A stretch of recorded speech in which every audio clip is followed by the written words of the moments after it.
오늘의 하나님 말씀은 에스겔 3장 1절부터 15절 말씀, 제목은 화석과 금강석 임하다 라는 말씀 가지고 함께 은혜를 나누시겠습니다. 60, 70년대 국민들에게 희망과 꿈을 심어주었던 김일이라고 하는 레슬링 선수가 있었습니다. 아실 겁니다. 그림을 좀 보도록 하죠. 이분입니다. 김일. 그의 특기는 박치기였습니다. 아무리 강한 선수를 할지라도 한쪽 발을 번쩍 들었다가 내리면서 그 반동으로 상대의 머리에 이마를 내리박으면은 썩은 지푸라기처럼 고꾸라지고 마는 겁니다. 그것도 상대가 심판 몰래 반칙을 하던 찰나에 이 박치기를 하게 되면은 그 통쾌함은 국민 전체의 보약이 되었습니다. 화석은 부싯돌을 가르칩니다. 돌이 강해서 이스라엘은 칼을 만들어서 할례를 행할 때 이 돌칼을 사용을 했습니다. 돌칼을 볼까요? 부싯돌을 만든 할례를 할 때 쓰는 돌칼. 또 금강석은 다이아몬드입니다. 금강석은 더 단단해서 돌칼을 갈고 그리고 쇠를 잘라냅니다. 그것도 굳은아지 금강석이라고 그랬죠. 금강석 볼까요? 다이아몬드 이거예요. 하나님은 에스겔 선지자에게 번쩍번쩍 빛나는 다이아몬드처럼 그런 이마요 어떤 돌일마도 부숴버리고 노시나 철 같은 이마도 부숴버릴 테니까 염려하지 말고 무서워하지 말고 정면 돌파하라. 그렇게 에스겔 선지자에게 말씀해 주셨습니다. 에스겔이라는 이름의 뜻은 하나님이 강하게 하신다. 그런 뜻입니다. 바벨론 포로 생활 중에 30세에 부름을 받았습니다. 소명받은 것은 그발강가인데 바벨론 유프라테스강, 티그리스강 지류 운하 건설에 동원되었을 때였습니다. 이때 하늘이 열리며 신비한 환상을 보는데 히브리인들의 고난은 그 죄 때문임을 깨우쳐 주라는 거예요. 그렇게 해서 이스라엘 회복에 대한 예언을 심어주었으므로 그 에스겔 선지자를 소망의 예언자다. 그렇게 부르고 있습니다. 에스겔은 동포들이 고구로 돌아가게 해서 새로운 역사를 건설하게 하는 사명을 받은 것입니다. 이제 선지자로서 받을 능력이 있는데 우리도 마찬가지로 이런 능력을 받아야만 우리에게 주어진 사명을 감당할 수가 있게 되는 것입니다. 그러면 첫 번째, 두루마리 말씀을 먹고 전파해야 합니다. 1절을 가볼까요? 1절 보면은 또 그가 내게 이르시되 인자야 너는 발견한 것을 먹으라. 너는 이 두루마리를 먹고 가서 이스라엘 족속에게 말하라 하시기로. 이런 환상입니다. 이런 환상을 본 거예요. 먹는다는 것은 내 것으로 만드는 것으로 먹은 것은 빼앗아 가지 못합니다. 마태복음 13장에 씨 뿌린 비유가 있습니다. 그거 보면은 첫째 길가에 떨어진 씨가 있습니다. 이때 길가의 씨는 새들이 와서 먹어버렸어요. 새들이 먹은 것은 씨앗의 뿌리가 땅에 내리지 못했기 때문에 그런 결과가 와진 것입니다. 왜 말씀을 들을 때는 감동을 받다가 금방 사라집니까? 뿌리가 깊이 내리지 못해서 그런 겁니다. 깊이 뿌리를 내리면 사라지지 않습니다. 내가 먹어버리면, 삼켜버리면 누가 훔쳐가지 못합니다. 고아라는 말은 히브리어로 다바르 그런 말을 쓰는데 그건 정복하라는 뜻이에요. 정복하라. 그래서 하나님 말씀 먹어야만 힘이 생기고 정복할 수 있게 되는 겁니다. 사도 베드로와 요한이 유대 가운데에게 잡혀갑니다. 예수의 이름을 말하지 말고 가르치지 말라고 압박을 합니다. 베드로와 요한은 우리는 보고 들은 것을 말하지 않을 수 없다라고 그렇게 이제 결단하죠. 잘 먹으면 이렇게 능력이 나옵니다. 그래서 바울은 복음을 전하지 않으면 가슴이 붉은 것 같다 견딜 수 없다라고 했습니다. 끝내는 순교의 잔을 마셨죠. 끝내는 순교의 잔을 마셨어요. 어느 공사장 밑을 지나가던 사람의 위에 인부가 실수로 망치를 떨어뜨렸습니다. 공사장에서. 얼마나 아픈지 위를 향해서 소리를 질렀습니다. 그때 위에 있던 인부는 그 사람 말도 많네 그러는 거예요. 아니 망치를 떨어뜨려서 지금 사람이 어깨가 맞아가지고 그 망치 맞은 사람은 아니 내가 말 안 하게 생겼어 소리쳤습니다. 그때 위에 인부가 이렇게 말하는 거예요. 아까 어떤 사람은 머리에 맞았는데 조용하던데 죽은 거예요. 그 사람은. 살아있으면 말해야 합니다. 오늘 3절에 보니까는 또 그랬죠. 3절에 보니까는 이 두루마리를 내 배에 넣으면 네 창자에 채우라 하시기에 내가 먹으니 그것이 내 입에서 달기가 꿀 같더라. 사도 요한도 이런 경험을 전하고 있습니다. 요한계시록 10장 9절이죠. 가볼까요? 내가 천사에게 나아가 작은 책을 달라 한즉 천사가 가로되 갖다 먹어버리라. 내 배에는 쓰나 내 입에는 꿀같이 달리라. 또 시편 119편 103절에도 보면은 주의 맛의 맛이 내게 어찌 그리 단지요 내 입에 꿀보다 더하나이다. 꿀송이처럼 달다는 거죠. 먹기 위해 가장 중요한 것은 맛이 있어야 합니다. 밥을 먹을 때는 입맛이 있어야 합니다. 입맛이 없다는 것은 병이 들었다는 것이고, 그래서 건강해 보세요. 왜 밥맛이 없겠습니까? 밥보신이 제일이다. 밥이 보약이다. 옛 어른들은 그렇게 말씀하셨죠. 배가 고팠다가 밥을 먹으면 꿀이에요. 꿀맛이죠. 분명히 하얀 밥인데 얼마나 맛있는지 꿀 같습니다. 요즘 김치를 담그면 정말 맛있잖아요. 하얀 밥에 빨간 김치 이리저리 얹어놓고 쏙쏙 비벼서 먹으면 그냥 꿀입니다. 가마우치는 목이 길고 부리가 길고 부리 끝이 갈고리 모양으로 되어 있는 물새가 됩니다. 이게 이제 가마우치죠. 근데 물에서 놀다가 배가 고프면은 물속으로 긴 목을 빼서 잠수에 들어갑니다.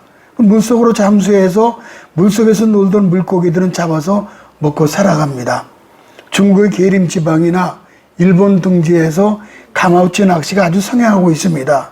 사람들은 이 가마우치를 새를 잡아서 긴 목 그 중간 부분에다가 줄로 목을 조르듯 붙잡아 맵니다. 가마우치가 물속에 들어가서 물고기를 잡았지만은 목에 줄을 매놨기 때문에 뱃속으로 넘기지 못합니다. 삼키지 못해요.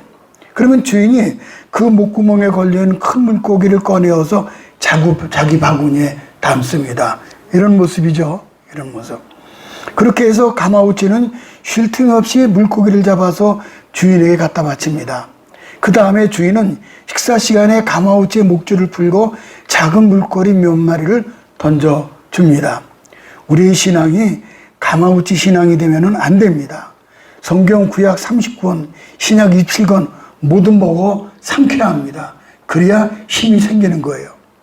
두 번째는 화석보다 굳은 금강석 이마를 가져야 합니다. 7절 9절을 가볼까요?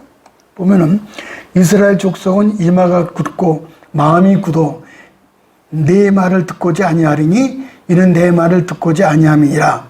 내 이마를 화석보다 굳은 금강석 같이 하였으니 듣든지 아니 듣든지 주 여호와의 말씀이 이러하시다 하라. 에스겔의 사명이 얼마나 힘든지 얼굴에 소위 철판을 깔지 않으면은 이 말씀을 전하기가 너무 어려워요. 사람들의 마음이 강박해서요. 에스겔의 말씀을 전할 상대는 이방인이 아니라 같은 이스라엘 민족에게 전하는 것이었습니다. 이스라엘은 에스겔에 전하는 메시지를 잘 알아들을 수 있었습니다. 6절을 가볼까요?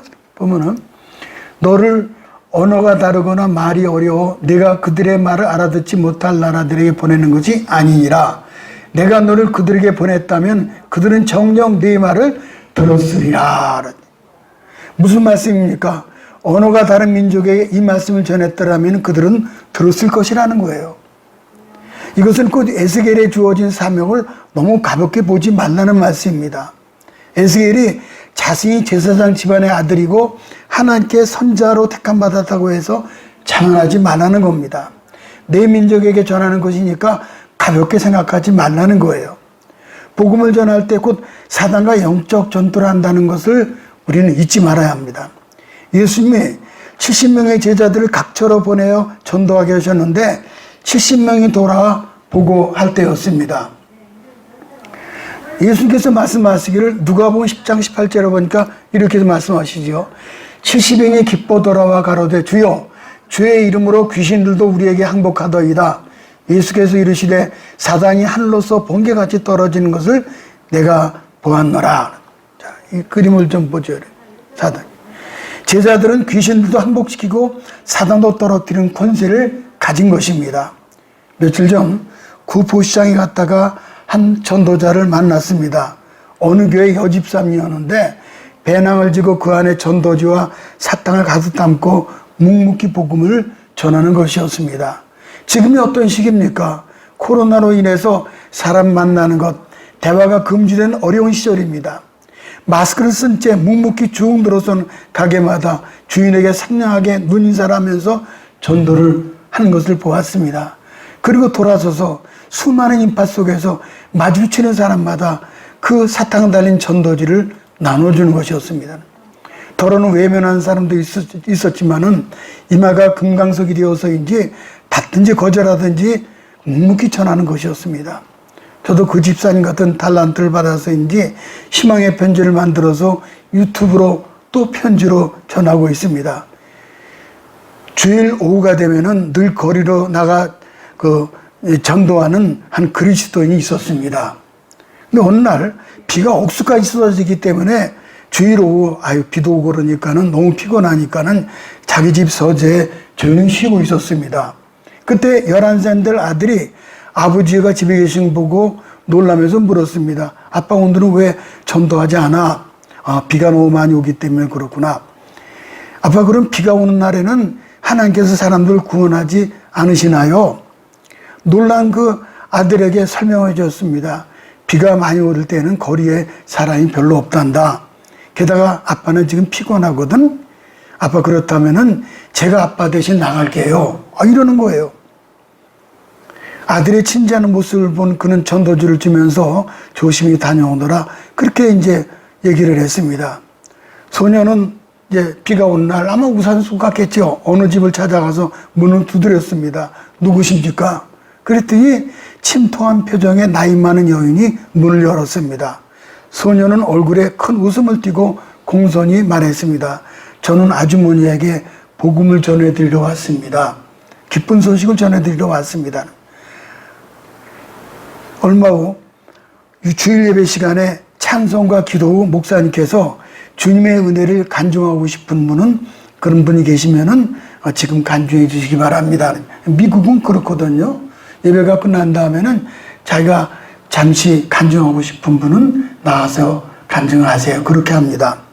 그때 그 나이 많은 여인이 일어났습니다. 그녀의 얼굴에는 기쁨의 빛이 감돌았습니다.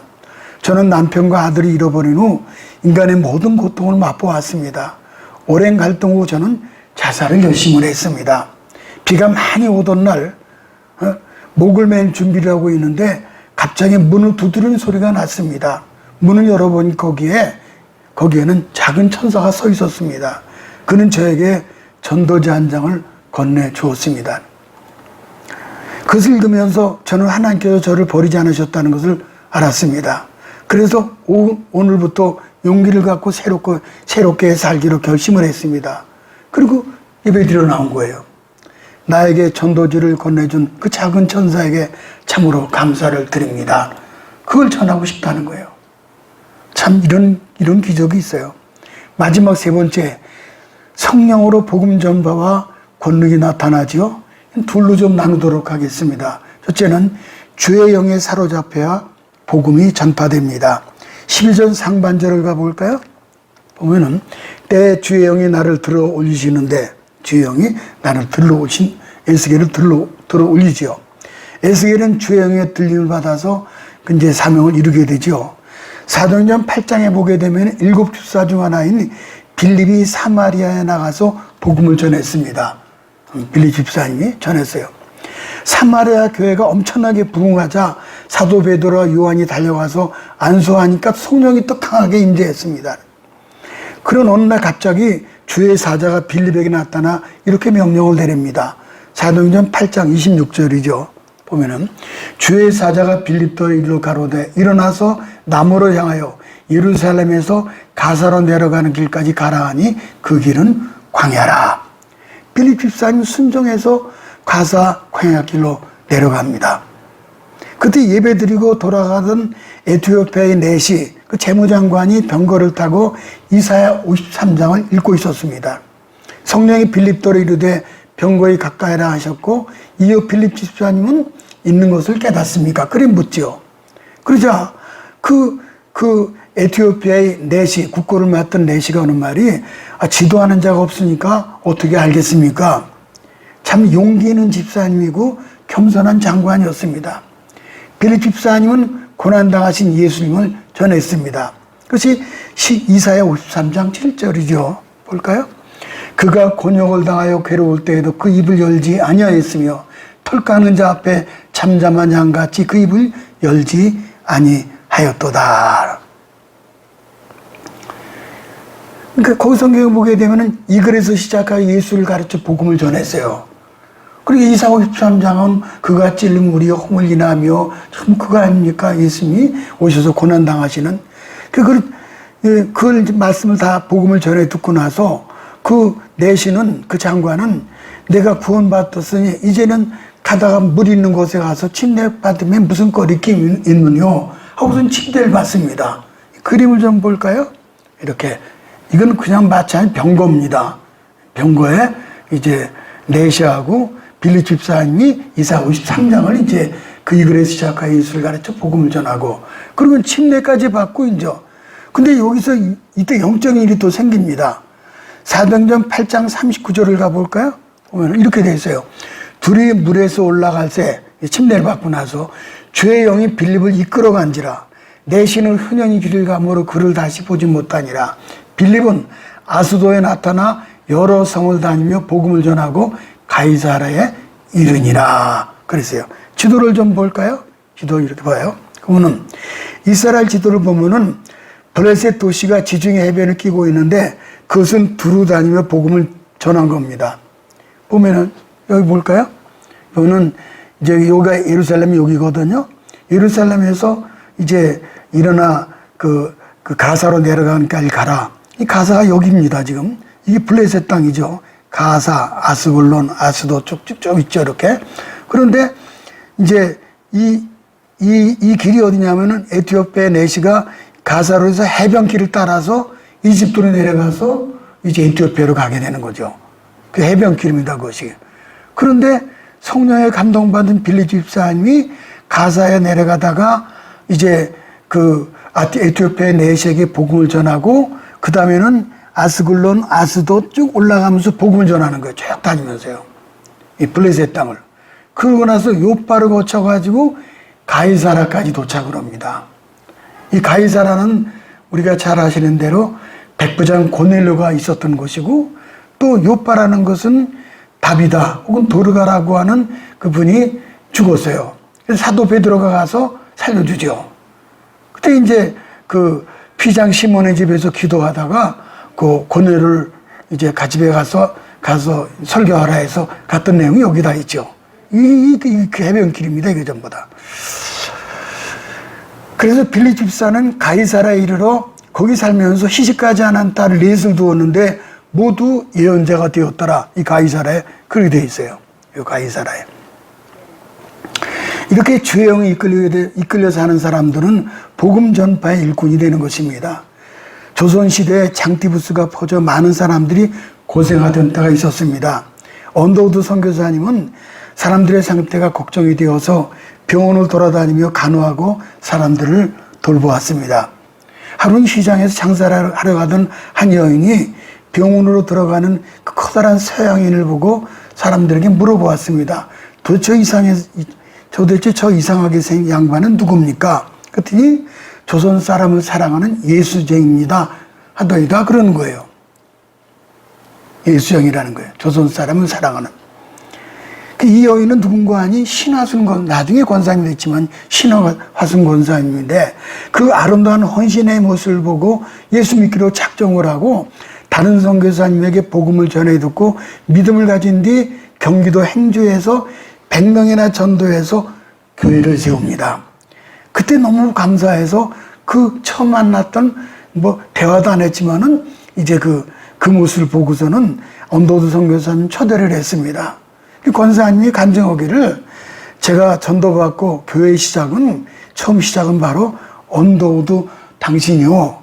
그러니까 그 언더우드 선교사님이 어리둥절했다는 그런 그 간증이 전해져 내려옵니다. 두 번째는 큰 권능이 나타나게 되죠. 12절을 보면은 주의 영이 나를 들어 올리시는데 14절에는 주의 영이 나를 들어 올리시고 데리고 가시는데 그랬어요. 그러면 주의 영이 들어 올리셨다 그랬죠. 주의 영이 들어 올리셨다. 12, 13절 가볼까요? 때 주의 영이 나를 들어 올리시는데 내가 내 뒤에서 크게 울리는 소리가 들으니 찬송할지어다. 여호와의 영광이 그의 처소로부터 나오는도다 하니 생물들의 날개가 서로 부딪히는 소리라. 이게 이런 환상을 본 겁니다, 지금. 그러니까 사도 에스겔 선지자가 이 환상을 본 거예요. 들어 올릴 때 이 환상을 본 겁니다. 그러니까 주의 영, 루하우라 그러죠. 성령, 바람, 숨이라는 뜻의 히브리어인데 여기서 여호와의 처소라는 것은 예루살렘 성전이 아니라 내 생명의 머리 위 천국으로 하나님께서 좌정하여 계신 보좌를 가리킵니다.